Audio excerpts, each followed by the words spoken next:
Hey everyone, it's your host Russ Altman from The Future of Everything here. About a year ago, a research team at Stanford Engineering, led by Guosong Hong, published a paper about their work to use a common food dye to make mouse skin transparent.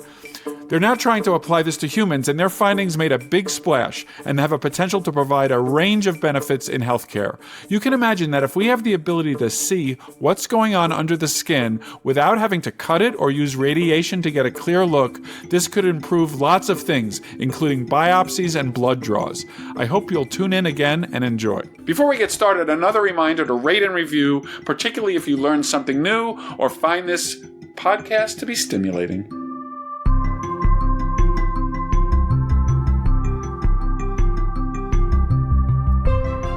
Well, you look at a living organism and it is not see-through. It is not transparent. Sometimes when we were kids, there were those models made out of plastic where you could see through the transparent skin and then see the guts, the heart, the lungs, the intestines. Well, guess what? Scientists have figured out how to make tissue, living tissue, and also dead tissue, how to make that see-through. It's related to a complex physical phenomenon where by manipulating the physical properties of both lipid and the water that it interacts with, lipids are fats, water is water, they interact, and that often causes the cloudiness that leads to not being see-through. Well, Guosong Hong from Stanford University is an expert in physics, material science, and biology, and he and his colleagues have figured out how to add something to the water so that it's similar to the lipid and it all looks see-through. It first worked on a chicken breast, and then they moved to mice, and it's an amazing story.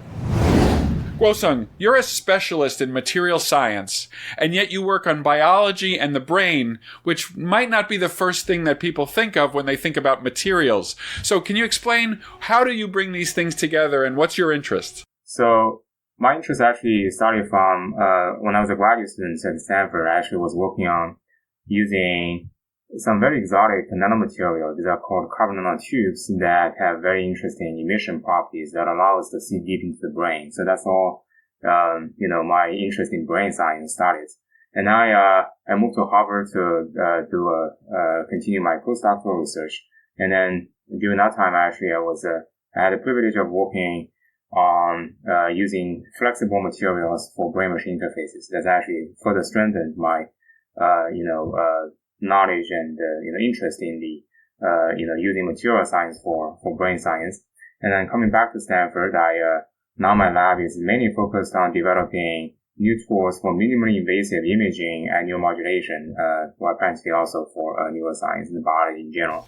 Great. Now, one of the things that has gotten a lot of people very excited is this work, I don't even know how to characterize it, but making some tissues be like see-through, like transparent. And so This is amazing. And I know it's very complicated, but I wanted to try to understand how it works. So can you take us through what is the technical reason for even doing this, for the science, and then what do we need to know about the physics to understand how this works? Yeah, sure, absolutely. So the motivation behind this work is actually for us, is actually the challenge. This is actually a quite universal challenge that is present for all light-based methods used in biomedicine. So we know that the light actually does not penetrate very deep into the tissue. So this can be attested by just looking at your hand. You can see the surface features, but you cannot really see through. That's because our body actually made of, basically is a giant bag of water. It's 70% water, but it also has a lot of teeny tiny lipids structures, such as the membranes, and also all the organelles are made of lipids and also proteins. And all these components are actually having a refractive index much higher than water. So then when we have components of the tissue with different refractive indices mixed at the microscopic scale, if necessarily the mixed tissue actually scatter light as the light goes through. So then the scattering really limits a lot of the applications in biomedicine. For example, we use fluorescence imaging to visualize the structures and understand to study the activity and the function of biology. But fluorescent imaging typically works the best for an ex vivo piece of tissue, which you can get perfect resolution. But when we're talking about in vivo animals, it's actually quite challenging because how are you going to get the light in and out through, let's say, millimeters of tissue, let alone, like, say, the entire body of the human? Right. So what you're saying is that it's great if you just want to study the surface, but anything deeper, you'd either have to cut them open, which is what we do, what surgeons do, biologists, or come up with a very amazing technology.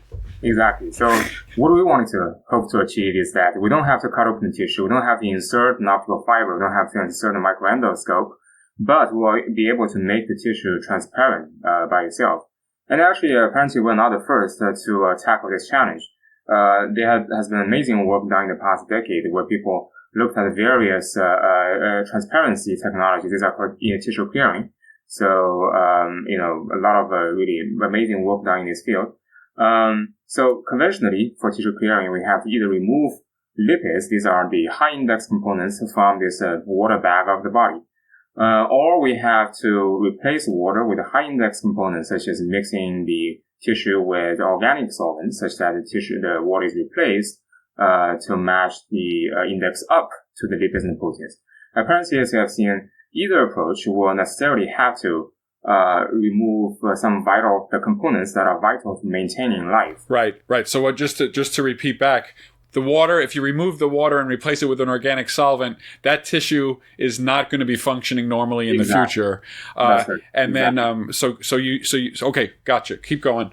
Yeah. So then what we wanted to understand is that can we find a way to not having to replace either water or lipids or something else, but maintaining, but actually achieving the tissue transparency. Okay. So that requires us to look at why water and lipids have different refractive indices. It turns out that water and lipids, despite being transparent and colorless in the visible spectrum, they are actually very strongly absorbing light in the deep UV. And this actually absorption in ultraviolet. Ultraviolet, exactly. Okay. And this deep UV absorption, the ultraviolet absorption, is the reason why they have different refractive indices in the visible. This is kind of like a mind-boggling concept, because we typically think that different wavelengths or different colors are basically independent from each other. When we're talking about red light, we don't mix it up with green or blue. Right. But in fact, all wavelengths are actually causally connected via some kind of deep underlying physical and mathematical principle, which is known as the Cramer's-Kronig relations, which basically tells us the absorption at one wavelength is going to determine the refractive index of different wavelengths and vice versa. So that basically tells us water and lipids have different refractive indices because they derive their different refractive indices from the different absorption in ultraviolet. And along the similar line, we could come up with an engineering principle by making water more absorptive in the UV or in a shorter region of the visible spectrum, such that water will be as refractive as lipids at a longer wavelengths, such as the red spectrum of the visible range. So this is now getting into physics, and keep it accessible. What you're saying is that what we would like is to match the performance, the refractive index, the color, so to speak, of water and lipids in the visual range. But in order to do that, we have to manipulate how they respond to UV light. Exactly. That's right. Which is amazing, and we're just going to say it's a miracle of physics that this is a relationship that might not have been taken advantage of previously. Exactly. That's right. Okay.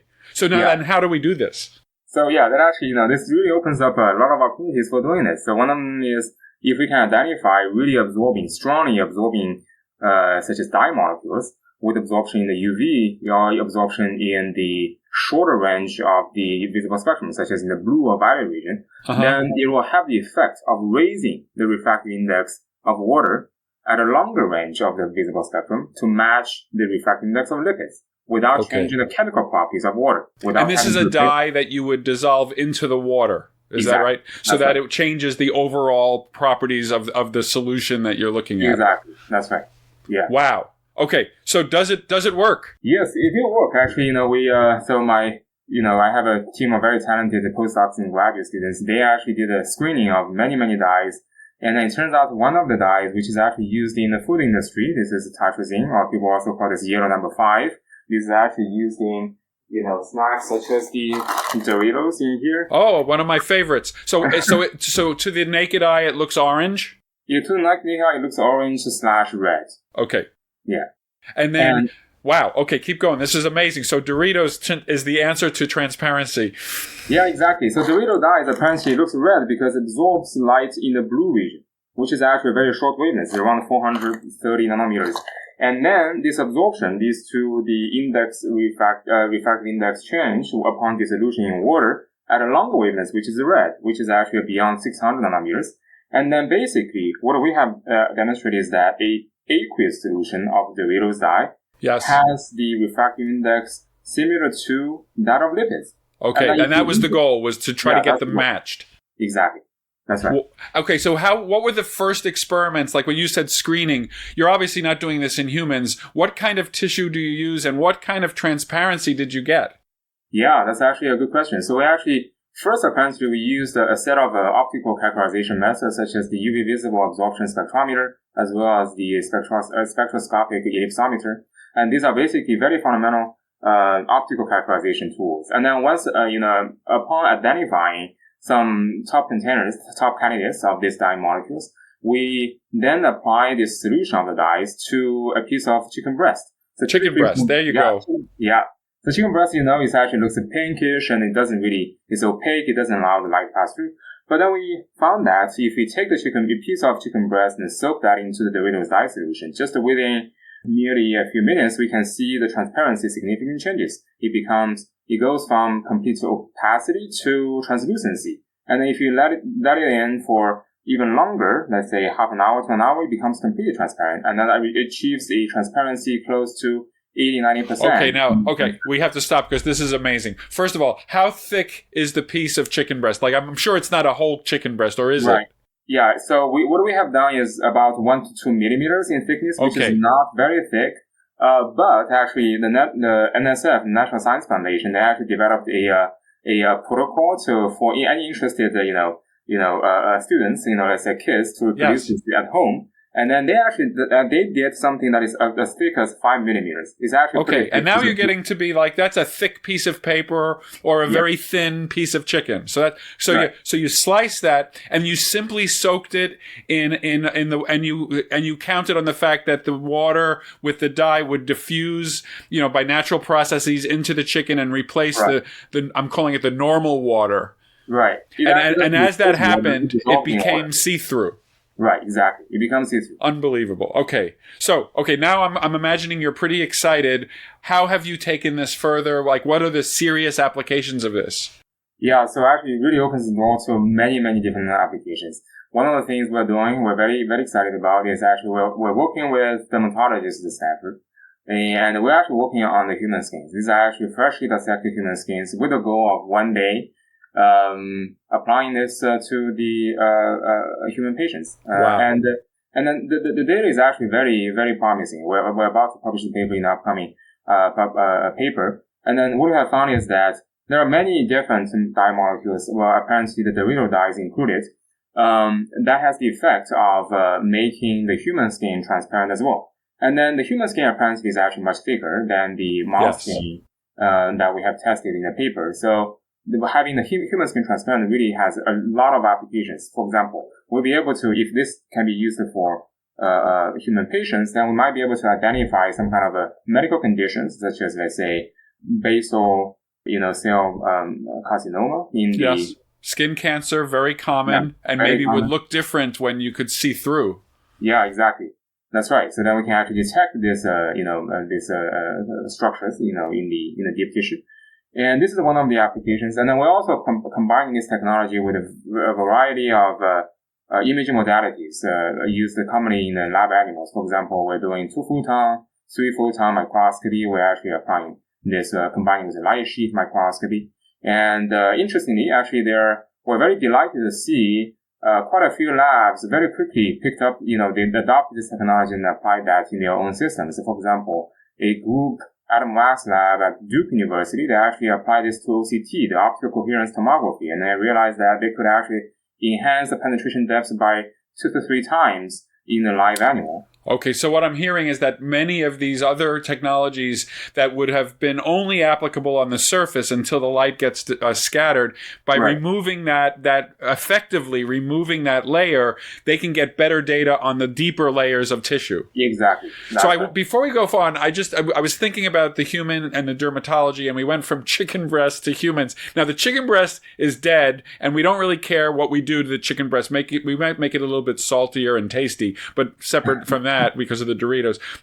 What is the impact when you're doing this? Can you do this on a live tissue, and does it still work? And are you doing damage to the tissue? I'm sure you're worried about this and doing a lot of tests in that area. Exactly. Yeah. So actually, we also that's an excellent question. We did this on live animals, so live mice, basically. Yes. So what we have shown is that we could apply this to the shaved mouse abdomen.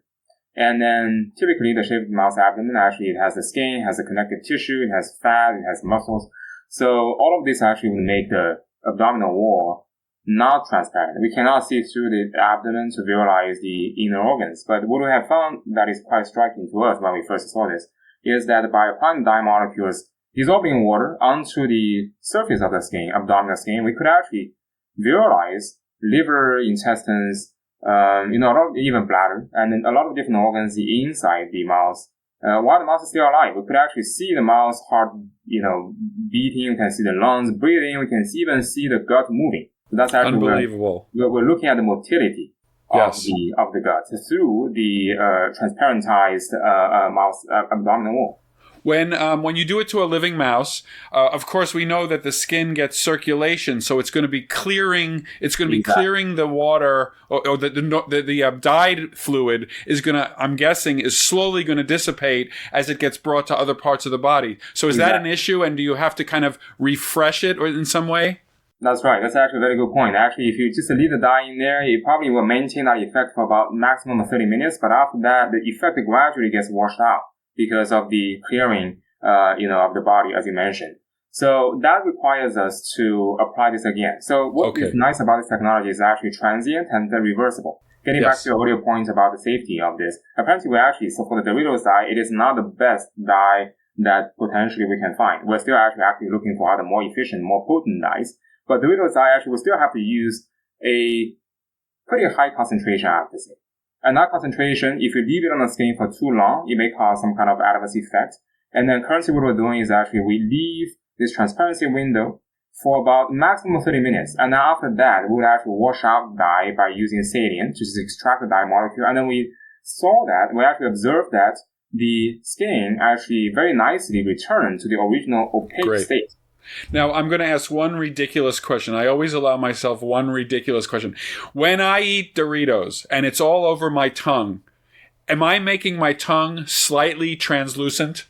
That's actually a very good point. Actually, based on the physics, yes, it will make some of the probably epithelial cells slightly transparent. But the thing is, actually, people probably have never used a microscope to look at or to characterize that kind of transparency. But I believe, according to physics, that is indeed happening. You're listening to The Future of Everything, and we'll have more with Guosong Hong next.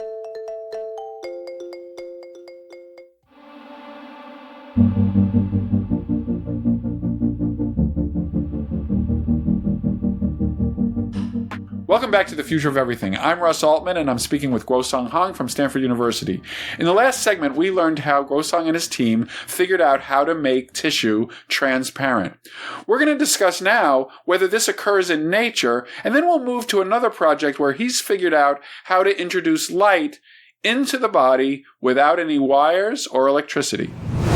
In this section, I wanted to ask more generally, is this transparency phenomenon something that occurs in nature? Yeah, it's actually an excellent question. So it turns out that many species, usually, these are aquatic species, not in mammals. So these species actually derive they also are inherently transparent. So these species such as, zebrafish larvae and also glass frogs, they derive these tissue transparency. So zebrafish and a certain type of frog. And they're larvae, but I've seen full-grown zebrafish and they retain a certain amount of transparency. Oh, that's interesting. Okay, so I need to update a little bit, yeah. So I'm actually, I read some papers recently, and it turns out that people only in the recent years they started realizing that some of these inherently transparent species derive the high transparency in the tissue from the high refractive index components. These are usually proteins in the cytosol of their body, and then which in turn comes from this intense UV absorption of these proteins. So now, once again, we're actually seeing this kind of a interconnection between the absorption of UV, which is a shorter wavelength, and also high refractive index in longer wavelengths. And so they're taking advantage of exactly the same physics that you did. Same physics. That's right. I wanted to ask you, it just occurred to me about the proteins in the eye. So one of the miracles of human biology is how clear our lenses are and our eyes. Right. Is this a similar phenomenon or is it different? Wow. I'm so glad you're asking this, because we actually also recently looked into this. This is just amazing, to see that, we have probably, I don't know the number exactly, but thousands of different proteins in our body. The crystalline, this is the protein that is found in cornea and the lens, which is important for the transparency in our eye and also the high refractive power for us to see things, is one of the proteins that actually is enriching the amino acids that give rise to the most intense UV absorption. Oh, wow. If you think about it, we have 20 different natural amino acids, but actually only a subset of them, very small fraction of them, have the most intense UV absorption. And then crystalline is actually one of these proteins that has such a high concentration of its strongly UV absorbing molecule, such that it derives a very high refractiveness. If you compare crystalline with other proteins in our body, crystalline is the highest, has the highest refractive index, and that gives rise to transparency and the refractive power. And it preferentially uses these special amino acids. These are amino acids are the building blocks of proteins. There's 20 of them, as you just said. And you said some of them are especially good at this UV manipulation. Exactly. And is it enriched in those kinds of amino acids in crystalline, the protein? In crystalline, the protein. That's so does that, okay, now I wasn't expecting to go in this direction, but that makes me wonder if we could engineer other proteins to be more transparent by making replacements with these kinds of amino acids in areas where it doesn't mess up the function. Exactly. So this is actually a really, really, really great suggestion. So we're actually already looking into this. So one of the things we found is that, first of all, the components, the concentration, the percentage of this UV absorbing amino acids is one thing. And the other thing is actually interaction of the amino acids. It turns out that actually when the amino acids actually interact with each other, for example, in a polypeptide, the interaction itself could also enhance the absorption. Yes. And then now this really begs the question, what kind of amino acids should we put in, what kind of sequence we should design these amino acids to make the most UV absorbing proteins, such that if you overexpress these proteins in a cell, in a mammalian cell, we might be able to actually make a transgenic and inherently transparent mouse. And even make some of the mammalian tissue transparent. Yeah, my mind went exactly there. That if you make these substitutions and they're compatible with life, now we have partially or fully transparent mice running around. You might not start out with mice, right? You might start with something a little bit more simple. Like there are these very small worms that we maybe could do first. But that's very, very exciting. Okay, thank you for answering. I'm glad I asked that because that's fascinating. And it turns out that this phenomenon of the UV connection with the visible is the trick that nature has used exactly as you have. Exactly. I wanted to move to one other thing you're working on because it just also sounds similarly magical, which is the idea of light that you introduce into the circulatory system, intravascular light sources. So just like before, why would we need these? And then tell me how we might be able to build them or how you are able to build them. Yeah, well, actually, all this work actually started from the inspiration I got from, reading a lot of the papers from the Daslos lab. We got really inspired by all the work, pioneering working optogenetics from Daslos lab. And then we realized that actually for a lot of the applications involving the delivery of light into the body, such as optogenetics. Yes. We have to so just for people who are not aware, optogenetics is the idea that we can control the function of genes in our bodies or gene products using light. And it was invented by, among others, our colleague Carl Diceroth at Stanford. But this has created a revolution in the ability to turn, for example, neurons in the brain on and off using light. But you need to get the light to turn on and turn off at the right parts of the brain. Exactly. Yeah, so we found that actually in order to get the light deep into the tissue, especially into the mouse brain, we have to overcome the scattering, the opacity of the inherently opaque tissue. Yes. So conventionally, people insert an optical fiber. We actually were asking a question, can we get rid of that optical fiber, which apparently is invasive to the tissue, by using a light source that is traveling inside the body and only gets turned on with a form of energy that can non-invasively penetrate through the tissue. And apparently, in order to achieve that, we cannot rely on light itself because we have just seen scattering light Yes, gets. and we just spent 20 minutes about how hard it is to get light to deep tissue. Yes. And then one actually alternative form of energy is actually ultrasound. Is we what? know that ultrasound. Ultrasound. Okay. Yeah. We know that ultrasound is used widely for deep tissue imaging in the hospital. It goes through centimeters of the tissue versus less than a millimeter for light. Yes. So then, but unfortunately, ultrasound itself is not light. These are two very different energy modalities. And the question is, how can we convert ultrasound into light? We actually created technology that allows us to quote-unquote see the sound, which is basically using a material that upon ultrasound stimulation can release light emission. And then one of these types of materials is called mechanoluminescent materials. Basically, you create mechanical stress in the material using ultrasound, and then they become luminescent, which is light emission. Yes. And the interesting of these materials is that they can be made so small that we can inject them into the circulatory system. And then during the circulation, they only get activated by the ultrasound wherever and whenever you focus the ultrasound in the particular deep tissue location. And only at that location can you get the light emission. So this is actually, it's a very simple idea. So this special material that you've created circulates everywhere in the body, but it's dark, so to speak. Exactly. But it can be activated when you do a focused bit of ultrasound that then makes it light up. And now, does it light up to the visual spectra, or does it light up to, or do you have control of the wavelength? We have control over the wavelengths. We actually have demonstrated that it can emit various different colors from blue all the way to red.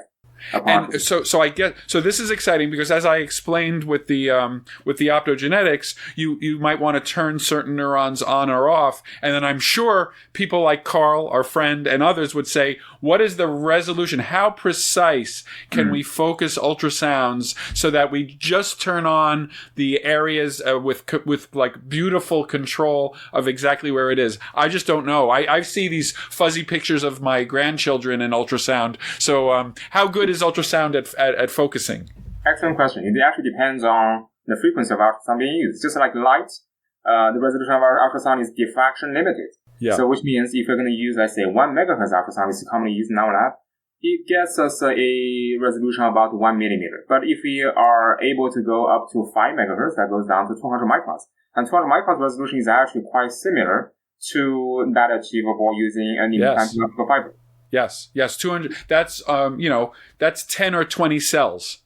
Yeah, that's so that's really very precise, and they should be pretty happy with that. So, what is the status of that technology? Is it still experimental? Have you injected it into mice or other living beings? And what kind of results have we seen? We actually are. We have published a few papers on this, and then the latest work that we feel very excited about is actually using this ultrasound to produce light emission at multiple locations in the same mouse brain.